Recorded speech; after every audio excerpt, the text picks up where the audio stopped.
Қайырлы күн, құрметті көрермен. Эфирде бағыт бағдарламасы және бүгінгі біздің шығарылым Жасыл Қазақстанға бағытталады. Бүгінгі студия қонақтарымен таныс болыңыздар. Фариза Аязбайқызы, табиғат қорғау шаралары және экологиялық реттеу бөлімінің басшысы, және Фариза Жұмабайқызы, су ресурстары бөлімінің бас маманы.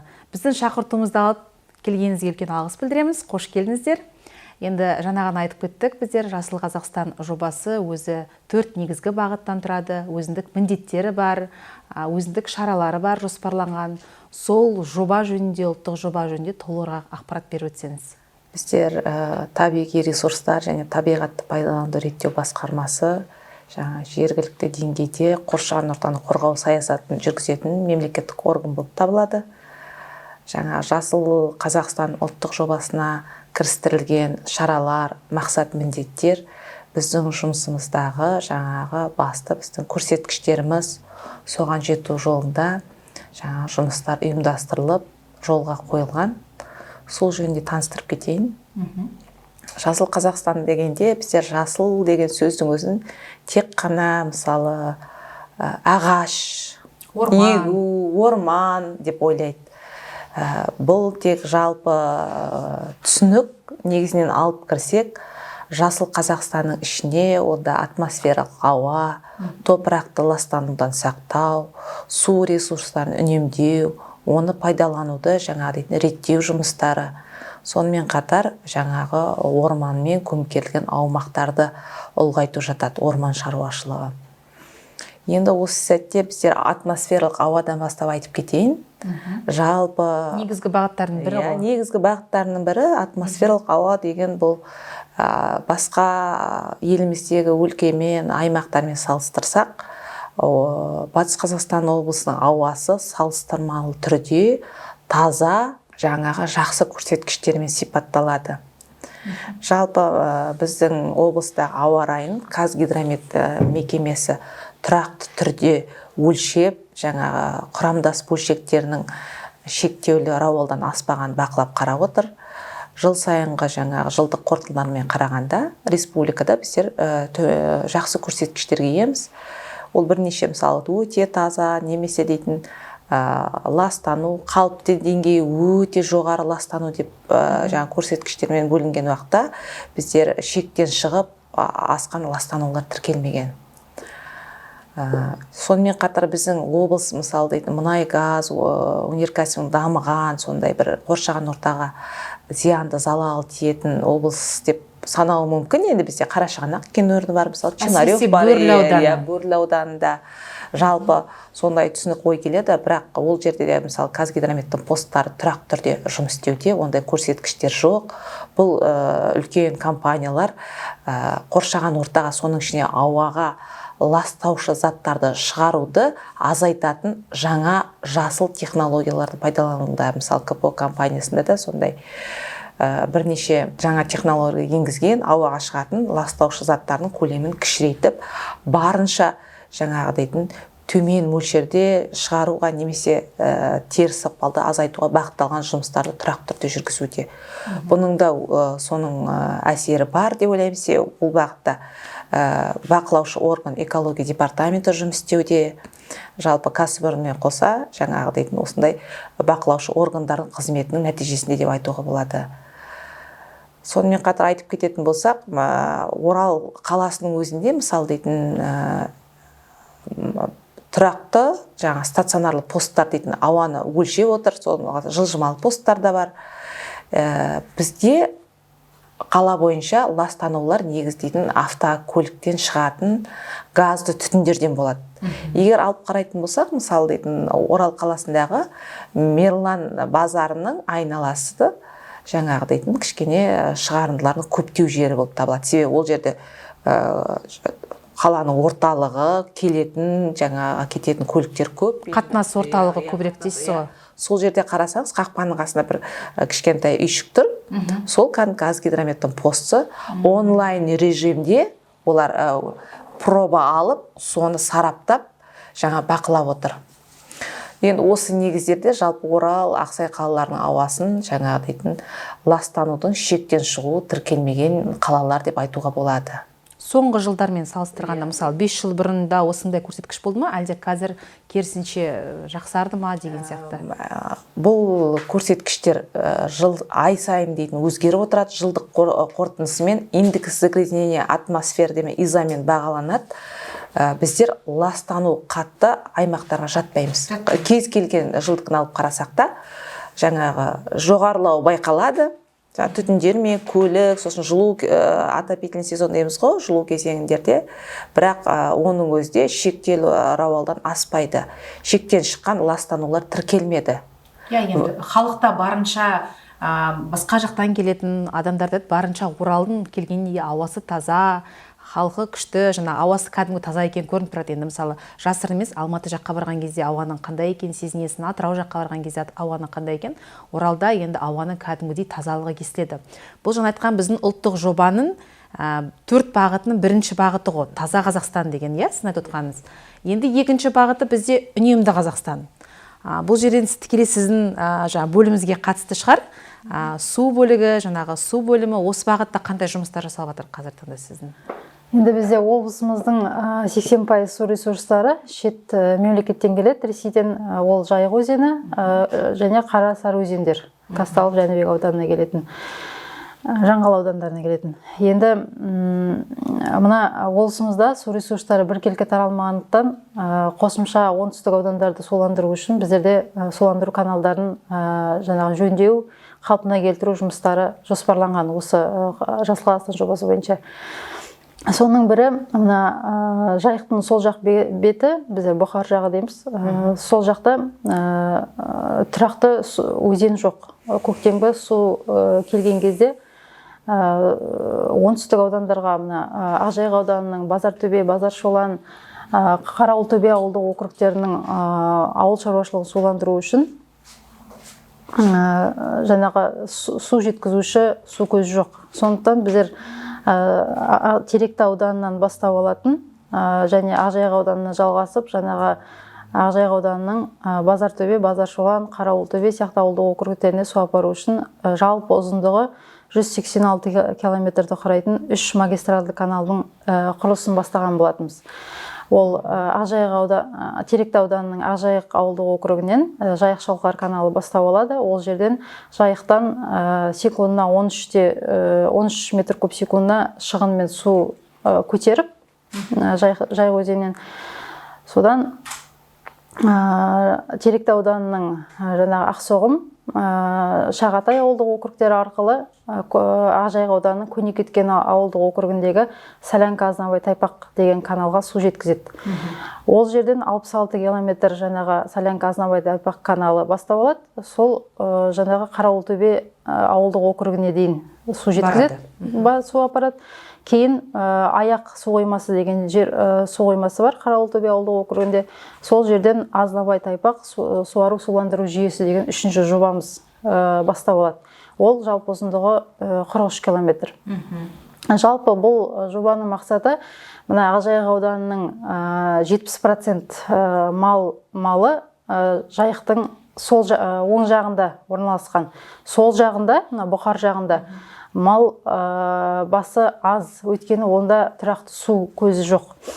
Енді мына осы 3 жобаны іске асырған жағдайда Ақжайық ауданының жаңағы Жайықтың сол жағында орналасқан ауылдық округтер үшін үлкен бір су жеткізуші ірі жоба болып табылады.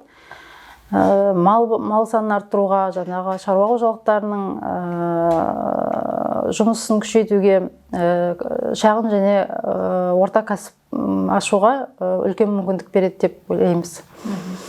Онда Жайық-Шалқар каналы бойынша бүгінгі күні жобаға түзетулер енгізіліп, ол жобалық сметалық құжаттама мемлекеттік сараптамадан өтуде. Енді екінші Солянка Азнабай Тайпақ каналы бойынша 2022 жылы біз құрылыс жұмыстарын аяқтаған болатынбыз, реконструкциялау жұмыстарын. Ағымдағы жылы 3-ші Азнабай Тайпақ суландыру жүйесі бойынша жаңағы жұмыстарды аяқтағалы отырмыз. Жалпы енді су тіршіліктің көзі дейміз ғой, біздің осы Батыс Қазақстан аумағында барлық аудандар сумен қамтылған деп айта аласыздар ма?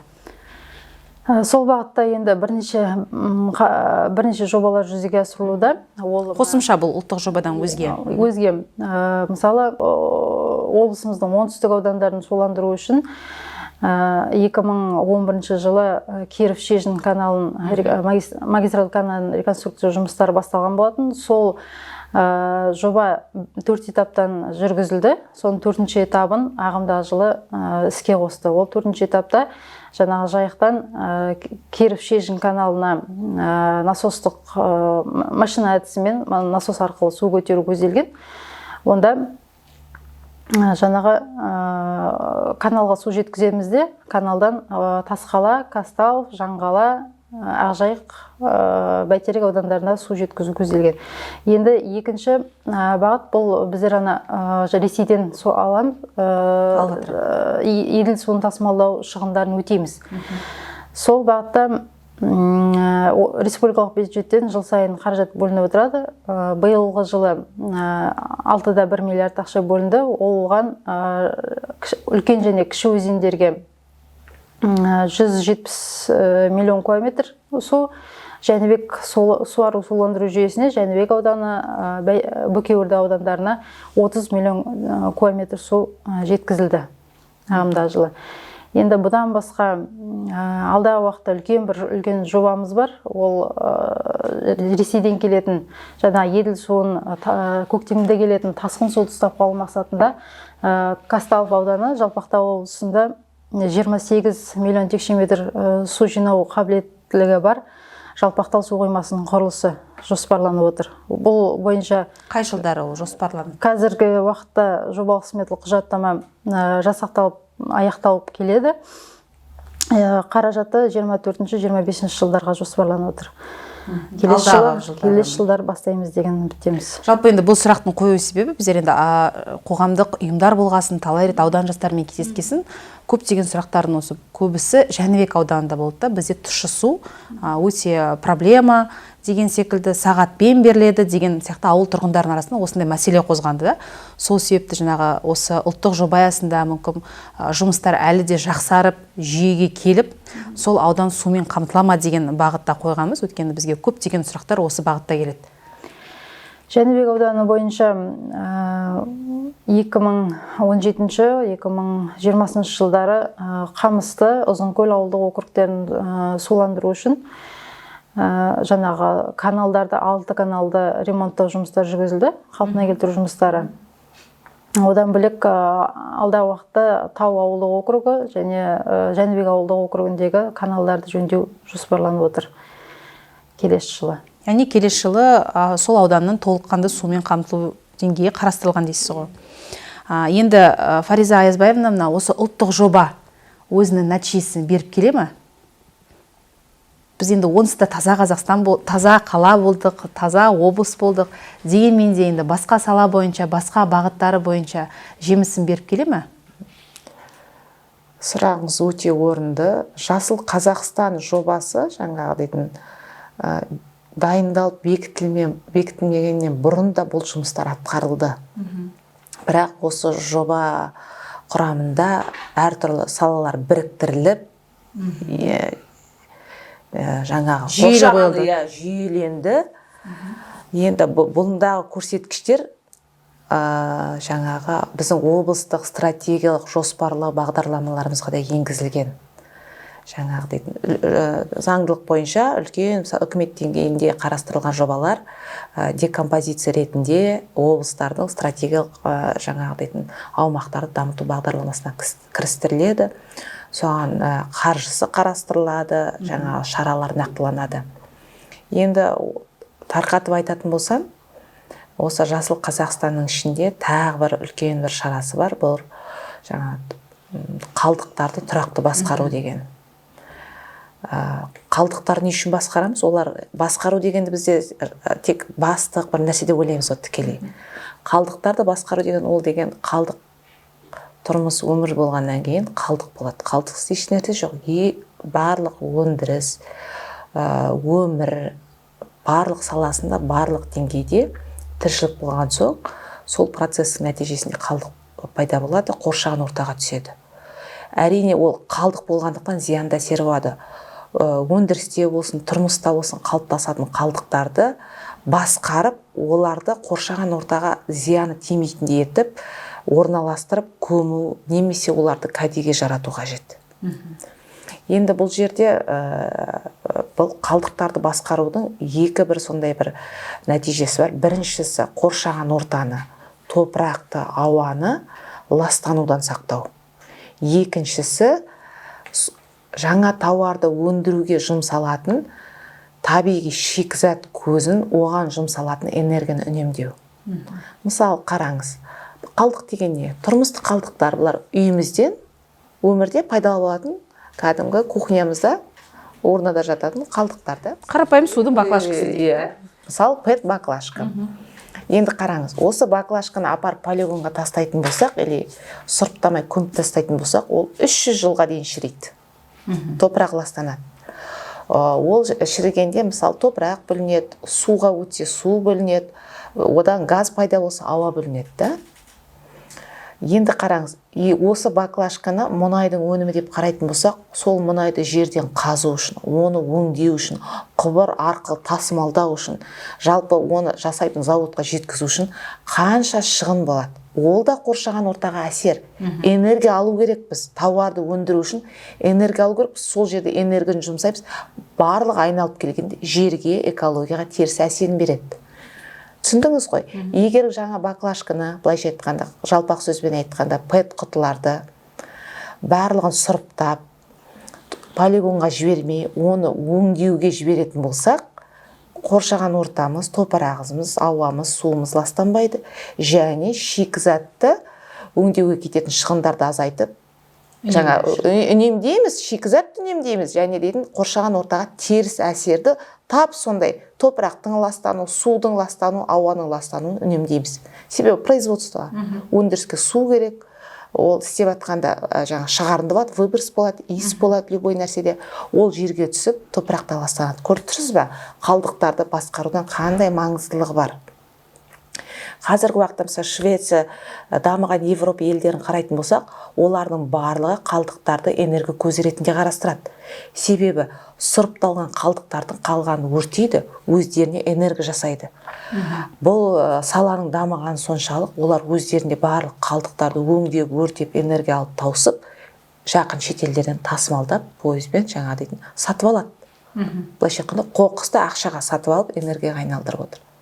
Ол құны арзан болғандықтан басқа жерден мұнай алып өңдеу немесе басқа қарағанда тиімді.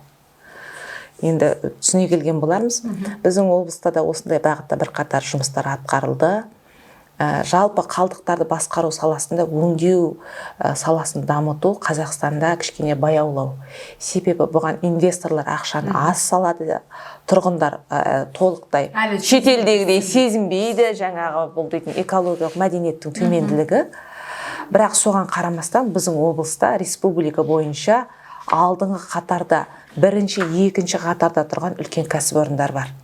Мысалы, 2018 жылы республика бойынша ең үлкен автокөлік шиналарын өңдеу зауыты ашылып біздерде. Кама-центр деген бұл дейтін импортер болып табылады. Қазақстанға жаңа автокөлік шиналарын әкеледі, өзінің міндеттемесіне сәйкес сол дөңгелектерді қолданғаннан кейін жинап алып зауытына әкеліп өңдейді. Жаңадан соған ойын алаңдарына, мысалы дейтін жаңа тротуарларға төсейтін, спорт алаңдарына төсейтін резина бар ғой. Сондай жасайды, түрлі түсті әдемі жаңағы дейтін сондай жабындар жасайды. Соны сатады. Былай қарап тұрсаңыз, ол автокөліктің бар ғой, пайдаланылған шинасы, ол дейтін шірімейді. Ол өртенгенде өте зиянды шығарындылар шығарады, ауаны бүлдіреді. Екінші кәсіпорынымыз 2019 жылы Орал қалалық полигонда, мысалы Орал Саратов бойында 8 километрде қалалық полигон бар біздерде. Мысалы зашаған кентінің тұрғындар жақсы біледі, иіс келеді, ластанады деп айтып жатады да, себебі ол өте ертеден келе жатқан полигон, 75 жылдан бері. Соған түсетін полигондан түсетін қоқыстарды азайту мақсатында қаладан барлық жиналып шыққан қоқыстар бірінші соның қасында орналасқан қуаты 100 000 тонна болатын қалдықтарды сұрыптау кешеніне түседі. Жаңа 2019 жылы ақпан айында ашылды. соған түсіп ішіндегі пайдалы компоненттері, жаңа шикізат болатындар, өңдеуге келетіндер алынады, қалған апарып полигонға көміліп жатыр. Бұл екінші нысан. Бұл республика бойынша бір 3-4 осындай кешен болу керек, комплекс, былайша айтқанда мусор сортировочный комплекс. Соның бірі біздің Орал қаласында орналасқан, қуаты 100 000 тонна жылына. Одан кейін 21 жылы мына Омега шағын ауданында орналасқан, бізде пластик зауыт деп айтамыз, Орал сауда өнеркәсіп компаниясы деген бар. Жауапкершілігі шектеулі серіктестік, өте ертеден келе жатыр. Республикамызда танымал тауар өндіруші жаңағы дейтін.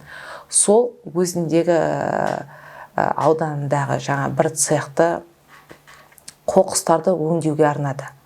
Жаңадан 2 цех құрылды, біреуінде төмен қысымды полиэтилен дейміз, былайша айтқанда біздің целлофан пакеттеріміз бар ғой, немесе бэкпэк пакеттер дейміз, мына ұннан шыққан, қанттан шыққан қапшықтар бар ғой, ақ біздің де тұрмыста көп көретініміз. Соларды өңдеп, содан шикізат атады. Екінші цехында содан дейтін қайтадан қаптама жасайды. Жаңағы дейтін пленкалар жасайды. Өте жаңағы дейтін сапалы. Сұранысқа жоғары, сондай тауар өндіретін 2 цех жұмыс істеп тұр. Былайша айтқанда, бұл жерде өзі өңдейді, өзі жаңадан тауар шығарады. Мысалы, кейбір жерлерде бар, қалыптасқан қалдықтарды қабылдап алады да, одан первичный жаңағы дейтін сырье жасайды. Мысалы, пластикті алады да, жуып, шайып, оны гранул жасайды. Сосын басқа бір өзі сатады. Өзі өңдемейді. Мына біздің компания, жергілікті компания, қалдықтарды өзіне бір цехта қабылдайды, өңдейді и шығарады. Одан өзгеде мысалы Үсенова жеке кәсіпкерлігі бар, ол да сол ертеректе бастады өзінің қызметін. Макулатура, былайша айтқанда қағаз қалдықтарын қабылдап, күнделікті тұрмысқа қажетті әжет қағаздарын сондайларды шығарады. Бізде енді жергілікті атқарушы органдар көмек ретінде барлық әкімдіктен бастап басқармаларға әдемі қағаздар, экобокстар орнаттық. Жұмыс барысында қалыптасқан макулатуралар міндетті түрде лақтырып тасталмай, соған сұрыпталып жиналып тұрады. Кәсіпкер тегін шикізатты алып кетіп, өзіне дейтін шикізат ретінде өндірісіне пайдаланып шығарады. Уже бірнеше жыл болды, бұл жұмыс жолға қойылған. Кәсіпкер де өз тарапынан дейтін ұсынысын білдіріп, аудандарға қояйыншы деп жатыр. Сондай ұсыныс бойынша Тасқала ауданына жіберілдік, мысалы. Осындай жұмыстарды басқа аудандарларда, басқа мекемелерде барлығында ұйымдастыруға болады. Жалпы бұл бір кәсіпорынның жұмысы, былай қарапса өңдеушілердің. Одан басқа бізде сұрыптаушылар деген бар. Мысалы, әр жерде қабылдау пункттері ұйымдасқан, олар дейтін сұрыпталған картонды, сұрыпталған пэт құтыларды, баклажкаларымызды, целлофанды, пластик қалдықтарды ақшаға сатып алады. Ондай алтын алма базарының ішінде бар, базардың қасында бар. Цалковский дейтін қарапайым, тұрғын өзі барып тапсырса да болады. Өзі тапсырса да болады. Бұл жерде бір көңіл толмайтын бір нәрсе, қалдықтарды қабылдау, сатып алу саласында баға төмендеу. Себебі мысалы дейтін ақ қағаздың құны 25 теңге болатын болса, картондар 15 теңге. Сосын неге себебі түсіп кетсе, осыған дейін біздер бұлындай шикізаттарды логистикалық шығыны аз, Ресейдің шекаралас аудандарына шығарып жүреді. Ол жерлерде үлкен зауыттар бар. Біздің сұрыптаушылар халықтан төмен бағаға сатып алады, өзінің пайдасын қосады да, шығындарын есептеп Ресейге шығарып жүреді. Енді соңғы уақытта Ресейге соғысқа байланысты салынған санкцияларға байланысты, өздерінің ішкі өнімдерін толық қамтуына байланысты, немесе одан ары қарай өтетін Ресей, Беларусь, Украина өтетін жолдардың жабылуына байланысты, біздің осындай шикізаттарымыз қалдықтан шыққан Ресейге өтпей жатыр. Оларда да баға түсіп кетті. Олар ішкі нарығын толықтай өздеріне өтеп қамтамасыз етіп отыр. Сонымен қатар біздерде бірен-саран Қазақстан ішінде зауыттар бар. Соларды шикізатпен қамтамасыз ету үшін шекараны ауық жауып тастайды. Сондай бір 6 айға, 8 айға шекарадан макулатура, полиэтилен шығаруға кәдімгі заңмен индустрия министрлігінің бұйрығымен шекарадан осындай шикізаттар өтуіне тыйым салады деп айтады да. Тыйым салып тастайды шекара қызметі, мұндай қалдықтарды елден шығармайды. Сол уақытта баға түседі. Сол уақытта біздің былайша айтқанда хаос болады. Біздің мусорный контейнерларымыз толған, магазиннен шыққан, үйден шыққан жаңағы бар ғой пластикке, картонға толып кетеді. Сондай моменттерде анық байқайсың. Себебі дейтін, өткізетін жер жоқ, апаратында жер жоқ, сатып алушы да істемейді, сұрыптап апарып тапсыратын кісі де жұмыс істемей қалып, тоқтап қалған уақыттарда анық көрініп тұрады. Полигонда жаңағы сұрыптау кешенінде де бар ғой, үлкен тюк болып жаңағы дейтін сұрыпталған картондар тұрады. Біздер жаңағы ол уақытта енді министрлікке шығып ұсыныстарымыз айтып жатамыз. Себебі дейтін ол өрт қаупі бар, ол дейтін сұрыпталған қалдық, ол дейтін целлофан, пластик, картондар өрт қаупін туғызады. Жаңа полигондардың тез толуына келеді. Жалпы айтып тұрмын ғой, бұл кішкене қалдықтарды басқару саласында өңдеу, сұрыптау саласы кішкене кешендеу қалып жатыр. Бұл жерде үкімет тарапынан мынандай оператор роп деген үлкен мекеме құрылды. Қарайтын болсақ, осы шетелдің тәжірибесі ретінде елге кіретін тауарлардан кәдеге жарату құн салығын бар ғой, төлетеді. Мысалы, автомобильді кіргізген уақытта, тіркеген уақытта утилизбор деп айтады ғой. Соны төлеп, соны бар ғой, қалдықтарды өңдеуге жұмсап отырды. Осы уақытқа оператор роп мекемесі. Бірақ бәрімізге белгілі бір дейтін сондай оқиғалардан кейін, айқайдан кейін ол кәсіпорын жұмысын тоқтатты. И мына қалдықтарды олар осыған дейін аздап жаңа договормен, немен қалдықтарды сұрыптайтын адамдарға, өңдейтін адамдарға компенсация төлеп отыратын еді. Сол жаңағы дейтін система кішкене жұмыс істемей қалып, тоже тоқтап қалды біздерде. Қазіргі уақытта ол мекеменің жұмысын Жасыл даму акционерлік қоғамына берді. Егер біреулер ынта танытып қалдықтарды сұрыптаумен айналысам, немесе өңдеумен айналысам десе, үкімет тарапынан беретін компенсация бар. Мысалы, логистикалық шығындарға бір азамат келіп, мен дейтін осындай жұмысым бар еді, қалдықтарды тұрғындардан сатып аламын. Мысалы, мен Шымкент қаласындағы зауытқа апарып тапсырамын дейді, немесе Алматы қаласындағы картон зауытына. Қараңыз, ол кәсіпкер өзінің жаңа дейтін Жасыл даму мекемесімен келісім шартқа отырады, анда заңға сәйкес.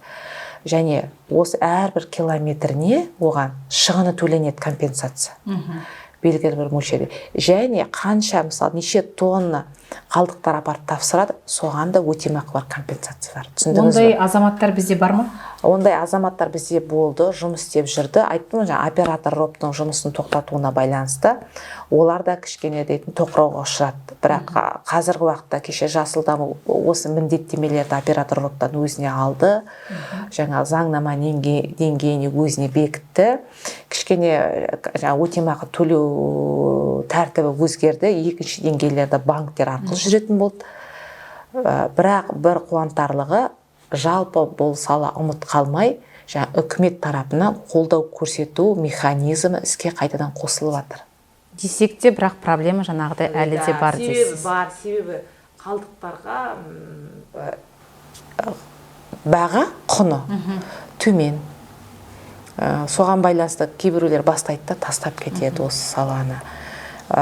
Бұл жаңағы бәсекелестік орта болғандықтан мемлекет бұл бағаны реттемейді. Түсіндіңіз бе? Бұл бағаны кім реттеу керек сонда? Бұл бәсекеге бәсекелестік ортада. Мысалы, бір зауыт атты мен дейтін макулатураның құнын 75 теңгеден сатып алам дейді. Екінші зауыт айтады, мен аламда 35 теңгеден сатып алам дейді. Енді мына сұрыптаушы кімге апарып тапсыратын өзі таңдайды. Ол мемлекет ол дейтін реттемейді. Ол жер дейтін кәсіпкерлік қой, кәсіпкерлікке байланысты әркім бағасын өзі қояды. Көп жерде айтады, неге мемлекет дейтін пластикке осындай бағаны қоймайды, макулатураға осы бағаны қоймайды, біздерге ыңғайлы болар, сондай бекітілген. Бұл бәсекелестік орта, мемлекеттік бұл бағаны реттемейді.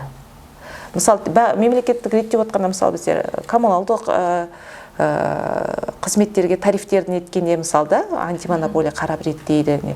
Бірақ ондай салаға, именно қалдықтар басқару саласында қалдықтар вторсырье шикізатқа арналған кәсіпкерлердің бағалар. қолына Ол берілген. кәсіпкер өзінің таңдауы, кімге апарып қандай бағаға тапсыратыны. Бұл жерде де рисктер бар ғой. Рисктар, жаңағы тәуекелдер де бар, әртүрлі нәрселер. Айтып тұрмын, бізде облыс республикадан кішкене шеткерек, Ресейге жақын орналасқандықтан логистикалық шығындарды аз болады деп Ресейге шығарып едік осы уақытқа дейін. Онымен де жаңағы ол да тоқтап қалды. Онда да ішкі өзінің нарығы өзінің қалдығына толып кетті. Соған байланысты кішкене бір қалай тоқыраулар бар бұл салада. Бірақ ойлаймыз, бара-бара бұл реттеледі, қолымыздан келетін шаруа деп. Енді үкімет қашан істейді деп күтіп отырмауымыз керек. Үйімізден.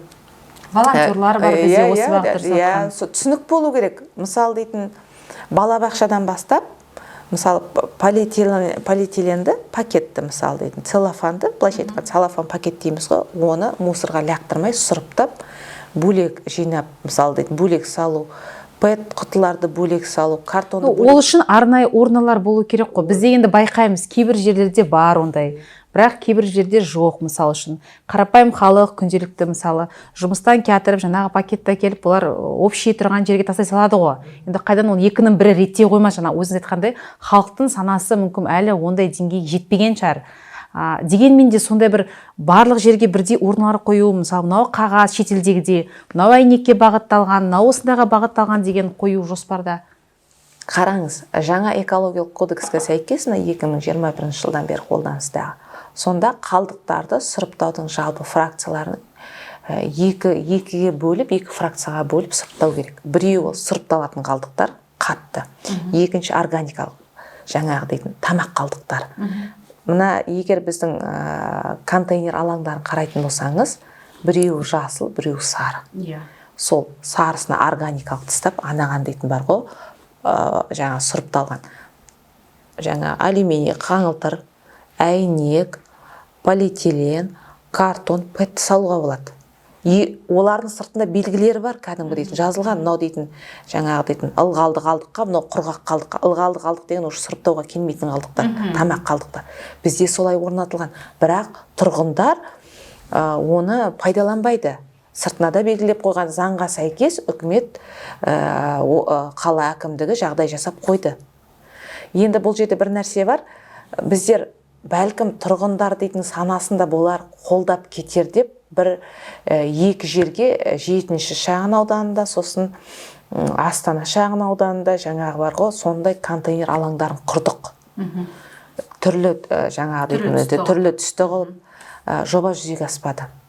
Тұрғындар бастауын бастайды, жаңағы қолдайтын адамдар қараймыз, өзіміз реттейміз, түсіндіреміз деп жүреді.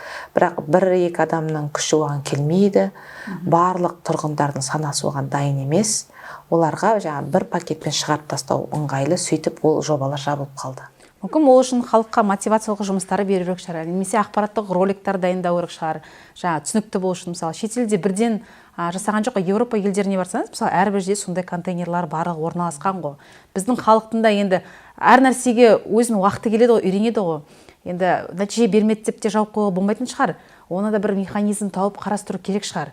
Сол волонтерлар бар. Бізде мысалы қаншама волонтерлар бар облыста, осындай бағытта жұмыстанатын. Мүмкін солардың басын қосып, оларға мотивация беріп, сондай бір жағдайлар жасамасқа неге? Өйткені мысалы сіздердің мен білуімше енді жыл сайын сіздер форум өткізесіздер. Сәуір айында табиғат осы сіздің басқарма тарапынан үлкен форум дейді, ол КПО бимен бірлескен үлкен форум, грин форум өткізесіздер, иә. Ол жерде кәдімгі күшті қылтып, пэк пакеттер, қағаздарды қалай пайдалану керек, барлығы табиғи деп, даже раздачный материалдарыңыздың өзін сондай қылтып бересіздер. Бірақ енді өкінішке орай ол форумға енді адам саны шектеулі қатысатындар. Сол бір 500-600 адам. Дегенмен де осы халыққа тарату үшін ондай жұмыстар жоспарланған ба сізде? Қараңыз, мемлекет бұл саланы былай реттеп отыр. Мектеп бағдарламаларына енгізді, үйірмелерге енгізді. Жалпы облысымыздың бар ғой, мектептен тыс жұмыс орталықтар өте жақсы істеп жатыр. Мысалы, біз балалар зообағы деп айтамыз ғой, соларда мысалы үлкен жұмыстар бар, туризм орталықтары бар. Солар осы бағытта жұмыстанып, оқушыларға қосымша сабақ береді.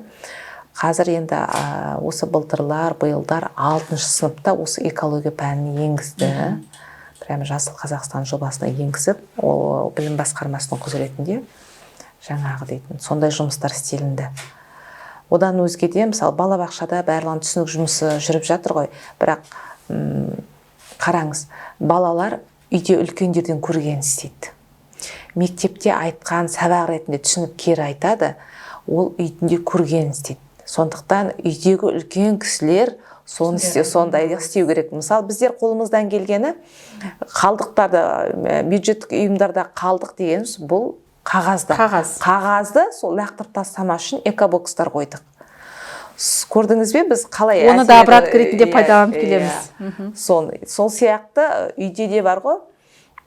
Солай қазірдің өзінде ешкімге дейтін талап қойып атқан жоқ, шетелдегідей айыппұл салып атқан жоқ, бақылау камералар жоқ. Бірақ тұрғындар пэт жаңағыдай құтыларды, баклажкаларды сұрыптап бөлек салып жатыр. Өте қуантарлық жағдай. Прогресс бар дейсіз ғой. Прогресс бар. Егер жағдай жасаса, жаңағыдай уақытымен жаңағыдай халықтың санасына еніп, тұрмысымызға кең таралады, солай болады деп енді үміттенемін. Сондай жағдай.